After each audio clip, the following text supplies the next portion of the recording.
Students, आज की class में आपका वेलकम है। और आज हम लोग स्टडी करेंगे ये कंडक्टर, इंसुलेटर और सेमी कंडक्टर का on the basis of energy band. यानी एनर्जी बैंड के बेसिस पर क्या करना है, क्लासिफाई करना है कंडक्टर, इंसुलेटर और सेमी कंडक्टर को। इन सब का क्लासिफिकेशन हम लोग रेजिस्टिविटी के बेस पर भी कर सकते हैं। तो अगर रेजिस्टिविटी के बेस पर अगर बात करते हैं तो उसमें अगर हम लोग कंडक्टर की बात करते हैं तो कंडक्टर में क्या होता है कि कंडक्टर का रेजिस्टिविटी बहुत ही कम होता है। यानी इसमें जो रुकावट होता है इलेक्ट्रॉन को एक जगह से दूसरे जगह जाने में क्या होता है, कम होता है, जिसके कारण कंडक्टिविटी इसका ज़्यादा होता है।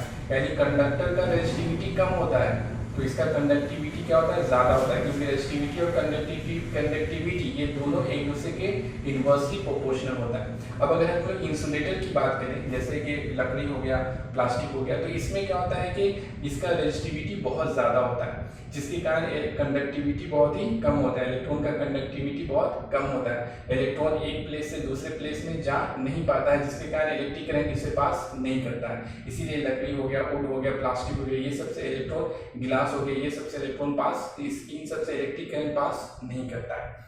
इसके बाद अगर हम सेमी कंडक्टर की बात करें तो सेमी कंडक्टर का जो रेजिस्टिविटी होता है वो कंडक्टर और इंसुलेटर इन दोनों के बीच में होता है। तो इस तरह से ये जो क्लासिफिकेशन है वो ऑन द बेसिस ऑफ क्या है, रेजिस्टिविटी है, जो हम लोग जनरली इलेक्ट्रिक करंट के चैप्टर में इसको देखते हैं। लेकिन यहाँ पर हम लोग को क्या करना है, यहाँ पे हम लोग को क्लासिफिकेशन करना है इन तीनों का on the basis of energy band. तो हम लोग देखते हैं कि करके, तो सबसे पहले हम लोग देखते हैं इंसुलेटर के बारे में। तो इंसुलेटर में क्या होता है कि इंसुलेटर में जैसे कि वुड हो गया, प्लास्टिक हो गया, तो इन सब चीज़ों में क्या होता है कि ये चीज एटम्स का बना होता है, और एटम्स में जो इलेक्ट्रॉन्स होते हैं उन सब के कारण जो एनर्जी बैंड का फॉर्मेशन होता है, तो उसमें जो वैलेंस बैंड होता है, यानी इंसुलेटर में जो इंसुलेटर का जो वैलेंस बैंड होता है वो कंप्लीटली फिल्ड होता है। ये इलेक्ट्रॉन से कंप्लीटली भरा होता है, पूरा भरा हुआ होता है। वैलेंस बैंड भरा होता है, यानी इसमें इलेक्ट्रॉन्स होता है, जबकि इसका जो कंडक्शन बैंड होता है वो कंप्लीटली एम्प्टी होता है, पूरा खाली होता है। वैलेंस बैंड कंप्लीटली फिल्ड और कंडक्शन बैंड कंप्लीटली एम्प्टी यानी खाली होता है। ये पूरा भरा होता है, ये पूरा खाली होता है। इसके अलावा क्या होता है कि इन दोनों के बीच का, वैलेंस बैंड और कंडक्शन बैंड के बीच का जो फॉरबिडन एनर्जी गैप होता है वो बहुत ज्यादा होता है, ऑलमोस्ट 3 इलेक्ट्रॉन वोल्ट से क्या होता है, ज्यादा होता है। यानी इलेक्ट्रॉन को यहाँ से यहाँ जाने के लिए मिनिमम जो एनर्जी चाहिए वो चाहिए 3 इलेक्ट्रॉन वोल्ट से ज्यादा, और इतना एनर्जी इलेक्ट्रॉन को मिल पाना ये बहुत बहुत मुश्किल होता है। क्योंकि जब आप एनर्जी देते हैं उसको, थर्मल एनर्जी, तो क्या होता है, बहुत सारा इलेक्ट्रॉन होता है और वो सारा इलेक्ट्रॉन एनर्जी को एब्जॉर्ब करने लगता है और धीरे धीरे सबका एनर्जी बढ़ने लगता है। और 3 इलेक्ट्रॉन वोल्ट से ज्यादा एनर्जी आते आते क्या होता है कि वो सब्सटेंस बर्न कर जाता है। यानी जैसे आप लकड़ी को ज्यादा गर्म करेंगे तो बर्न कर जाएगा, प्लास्टिक को ज्यादा हीट देंगे तो वो भी क्या हो जाएगा, बर्न कर जाएगा, जल जाएगा, जल जाता है। तो इसलिए इंसुलेटर में इलेक्ट्रिक करंट पास नहीं करता है, क्योंकि इलेक्ट्रॉन फ्री कब होता है, जब इलेक्ट्रॉन वैलेंस बैंड से कंडक्शन बैंड में चला जाता है। तो ये अटैचमेंट जो न्यूक्लियस के साथ होता है वो ब्रेक कर देता है और यहाँ पहुंच जाता है जंप करके एनर्जी लेने के बाद, और वो फ्री हो जाता है। फ्री इलेक्ट्रॉन कंडक्ट कर सकता है, एक जगह से दूसरे जगह जा सकता है। तो ये रीजन है, समझे, इंसुलेटर से इलेक्ट्रिक करंट के नहीं पास होने का, क्योंकि इसमें फ्री इलेक्ट्रॉन नहीं होता है। यानी कंडक्शन बैंड इसका पूरा खाली होता है, वैलेंस बैंड इसका पूरा फिल होता है, भरा हुआ होता है। अब हम लोग देखते हैं सेमी कंडक्टर में क्या होता है। तो सेमी कंडक्टर में क्या होता है कि इसका जो वैलेंस बैंड होता है वो ऑलमोस्ट फिल्ड होता है इलेक्ट्रॉन से। ये इसका, यानी जैसे कि अगर कोई सिलिकॉन का वायर है, कोई तार है, या फिर जर्मेनियम का है, तो ये सब क्या होता है कि ये इसका जो वैलेंस बैंड होता है वो इलेक्ट्रॉन से ऑलमोस्ट फिल होता है, और इसका कंडक्शन बैंड ऑलमोस्ट एम्प्टी होता है, यानी पूरा खाली नहीं होता है, कुछ इलेक्ट्रॉन इसमें होता है। और ये जो हम लोग बात कर रहे हैं ये रूम टेम्परेचर पे बात कर रहे हैं, यानी लगभग 300 केल्विन पे बात कर रहे हैं। अगर 0 डिग्री केल्विन पे बात करें, एब्सोल्यूट टेम्परेचर 0 डिग्री केल्विन पे बात करते हैं, तो उस केस में क्या हो जाएगा कि वैलेंस बैंड भी कंप्लीटली फिल होगा और कंडक्शन बैंड कंप्लीटली एम्प्टी इसका भी होगा। जैसे इंसुलेटर होता है इस तरह से इसका भी हो जाएगा। यानी कि 0 डिग्री केल्विन पे सेमी कंडक्टर से कोई इलेक्ट्रिक करंट पास नहीं कर सकता है। लेकिन एट रूम टेम्परेचर पे क्या होता है कि ये टेम्परेचर के बढ़ने से वो एनर्जी गेन करता है, वैलेंस बैंड का इलेक्ट्रॉन थर्मल एनर्जी गेन करता है और उसको जैसे ही 3 इलेक्ट्रॉन वोल्ट से कम एनर्जी मिलता है तो ये यहाँ से ब्रेक कर देता है अटैचमेंट न्यूक्लियस के साथ और जंप करके कंडक्शन बैंड में चला जाता है और फ्री हो जाता है। फ्री इलेक्ट्रॉन कंडक्ट कर सकता है, मूव कर सकता है, एक जगह से दूसरे जगह जा सकता है। इसलिए सेमीकंडक्टर में इलेक्ट्रिक करंट पास करता है, इसमें बिल्कुल पास नहीं करता, इसमें पास करता है क्योंकि इसके कंडक्शन बैंड में एट रूम टेम्परेचर पे इलेक्ट्रॉन इसमें अवेलेबल होता है, थोड़ा इलेक्ट्रॉन होता है। तो यहाँ पर दूसरी बात यह है कि इन दोनों के बीच का जो फॉरबिडन एनर्जी गैप होता है वैलेंस बैंड और कंडक्शन बैंड का, ये 3 इलेक्ट्रॉन वोल्ट से क्या होता है, कम होता है इसका। यानी कि अगर यूं कहा जाए तो ऑलमोस्ट 1 इलेक्ट्रॉन वोल्ट से थोड़ा सा कम होता है। तो इसमें याद रखना है कि 3 इलेक्ट्रॉन वोल्ट से ज्यादा होता है, इसमें 3 इलेक्ट्रॉन वोल्ट से कम होता है। फॉरबिडन एनर्जी गैप ये कम होता है।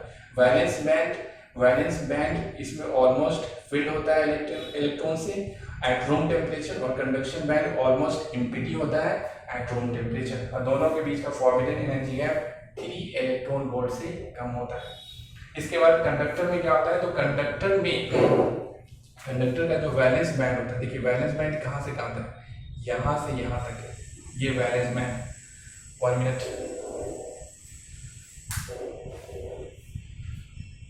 एक मिनट,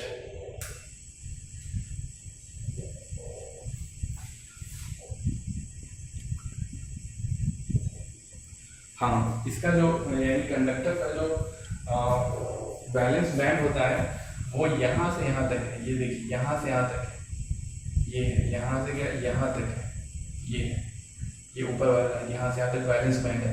और कंडक्टर का वैलेंस बैंड कंप्लीटली फिल्ड होता है, ये पूरा भरा होता है, समझे। और लेकिन इसका जो इसका कंडक्टर का जो वैलेंस बैंड होता है वो कंप्लीटली फिल्ड होता है, पूरा भरा होता है। और कंडक्शन बैंड पार्शियली फिल्ड होता है, यानी कि इसमें भी इलेक्ट्रॉन होता है, ये पार्शियली फिल्ड होता है, पूरा कंप्लीटली फिल्ड नहीं, पार्शियली थोड़ा फिल्ड होता है। तो ये हो गया। और दूसरी बात है कि इसमें फॉरबिडन एनर्जी गैप नहीं होता है, यानी इसमें वैलेंस बैंड और कंडक्शन बैंड दोनों एक दूसरे से ओवरलैप कर जाता है, यानी इसका एरिया उसमें चला जाता है, उसका एरिया इसमें चला जाता है। यानी कि आप देख सकते हैं कि ये वैलेंस बैंड यहाँ से यहाँ तक है और कंडक्शन बैंड यहाँ से यहाँ तक है, ये कंडक्शन बैंड। ये जो एरिया है बीच वाला, ये जो एरिया है यहाँ से यहाँ तक, ये एरिया है, ये एरिया एक दूसरे का ओवरलैप किए हुए, यानी इसके एरिया उसमें है और उसका एरिया इसमें है, इसको कहते हैं ओवरलैप हो जाना, यहाँ पर कोई गैप नहीं है। तो इसमें तो कंडक्टर में क्या होता है, वैलेंस बैंड कंप्लीटली फिल्ड होता है और कंडक्शन बैंड ये पार्शियली फिल्ड होता है और दोनों के बीच में फॉरबिडन एनर्जी गैप नहीं होता है। वैलेंस बैंड और कंडक्शन बैंड दोनों एक दूसरे पर ओवरलैप कर जाता है, यानी यहाँ पर जो इलेक्ट्रॉन होगा, यहाँ पर इधर भी इलेक्ट्रॉन होगा और यहाँ पर भी इलेक्ट्रॉन होगा, ये सारे electron at the same time valence band में भी है और कंडक्शन बैंड में भी है, दोनों के एरिया में अवेलेबल। इसलिए इसमें थोड़ा सा एनर्जी मिलता है तो ये कंडक्ट करने लगता है, समझे। इसको जंप करने के लिए एनर्जी नहीं चाहिए, बस अटैचमेंट को ब्रेक करने के लिए एनर्जी चाहिए। न्यूक्लियस से जो उसका लगाव रहता है, अटैचमेंट रहता है, वो बस ब्रेक करने के लिए एनर्जी चाहिए। इसमें तो ब्रेक करने के लिए भी चाहिए और जंप करने के लिए चाहिए। तो देखिए, तो यहाँ पर क्या होता है कि थोड़ा सा ही इसको थर्मल एनर्जी मिलता है या फिर थोड़ा सा कहें तो उसको पोटेंशियल डिफरेंस मिलता है, तो यहाँ पर इलेक्ट्रॉन क्या होता है, इसमें कंडक्ट करने लगता है। तो इसीलिए कंडक्टर का जो कंडक्टिविटी होता है वो बहुत ही ज़्यादा होता है, क्योंकि इसमें फॉरबिडन एनर्जी गैप नहीं होता है, दोनों का एरिया एक दूसरे पर ओवरलैप किया हुआ होता है, इसलिए इसका कंडक्टिविटी बहुत ज़्यादा होता है। सेमी कंडक्टर का कंडक्टिविटी कंडक्टर से थोड़ा कम होता है और इंसुलेटर का कंडक्टिविटी इससे भी कम होता है, यानी इसका बिल्कुल भी इसमें कंडक्टिविटी नहीं हो पाता है, क्योंकि इसमें जो है फॉरबिडन एनर्जी गैप भी बहुत ज़्यादा होता है और इसमें कंडक्शन बैंड में कोई इलेक्ट्रॉन नहीं होता है। तो this is the classification of insulator, semiconductor and conductor on the basis of energy band. तो नाउ अब हम लोग इसका डेफिनेशन लिखेंगे। तो क्वेश्चन लिखिए classify, classify insulator, semiconductor and conductor. Classify insulator, semiconductor and conductor on the basis of on the basis of energy band. On the basis of energy band, classify insulator, conductor, insulator, semiconductor and conductor on the basis of energy band. Answer में लिखिए, answer में पहला लिखिए insulator, और insulator लिख करके dash दीजिए, insulator लिखिए और इंसुलेटर लिख करके डैश दीजिए और उसमें लिखिए इन insulator,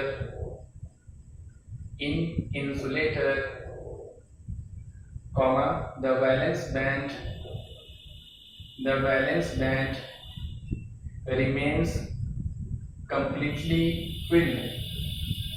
The valence band remains completely filled. Completely filled with the electron. Completely filled with the electron, whereas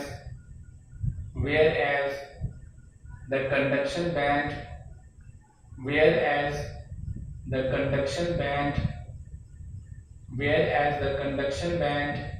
remains completely empty.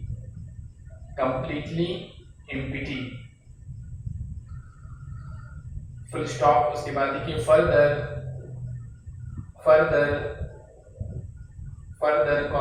the forbidden energy gap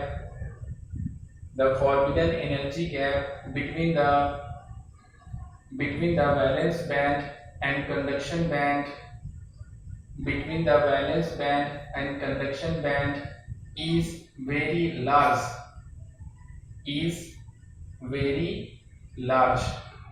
और ब्रैकेट में लिख लीजिए, ब्रैकेट में इस तरह से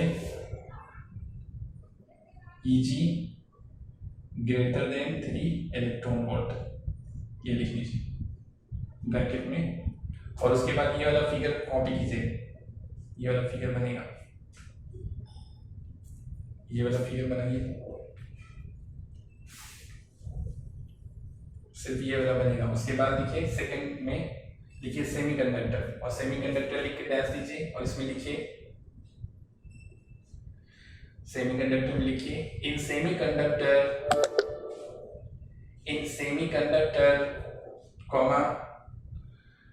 the valence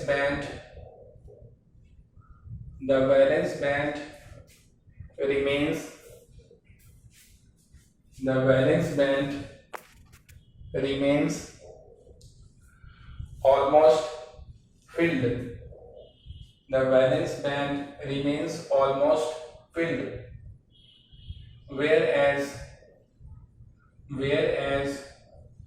the conduction band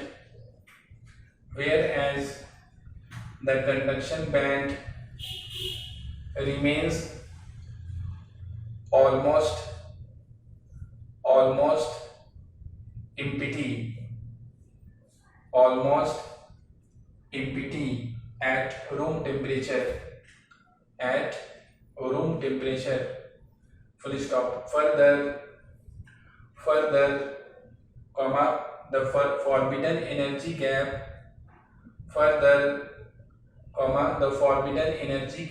between the valence band and conduction band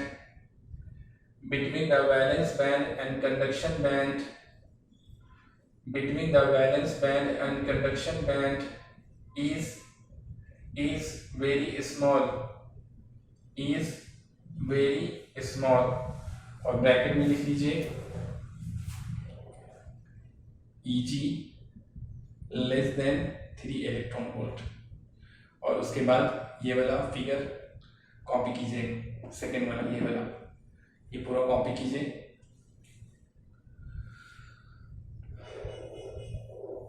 उसके बाद देखिए कंडक्टर, तीसरा में लिखिए कंडक्टर और लिख करके डैश दीजिए और इसमें लिखिए इन conductor,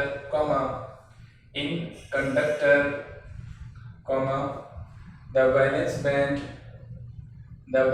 band remains partially filled. The valence band remains partially filled, whereas whereas the conduction band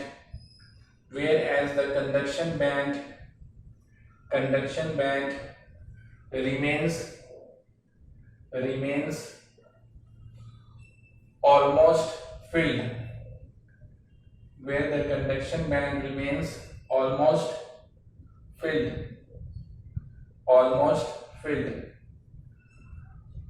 full stop करके लिखिए आगे।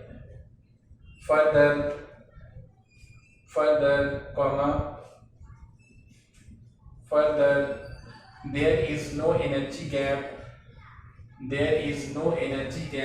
between the valence band and conduction band,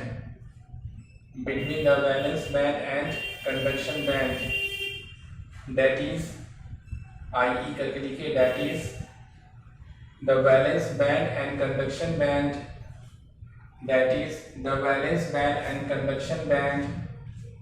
overlap,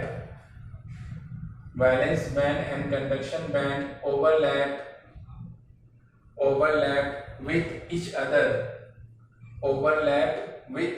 other, इसमें overlap कर जाता है, overlap with each other।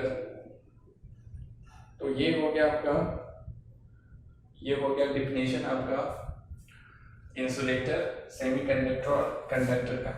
Conductor का के बाद इसमें लास्ट में ये वाला फिगर बना लीजिए। कंडक्टर में ये वाला फिगर बनेगा इस तरह से, इसमें वैलेंस बैंड में ऐसे लाइन खींचा हुआ है, आप देख सकते हैं।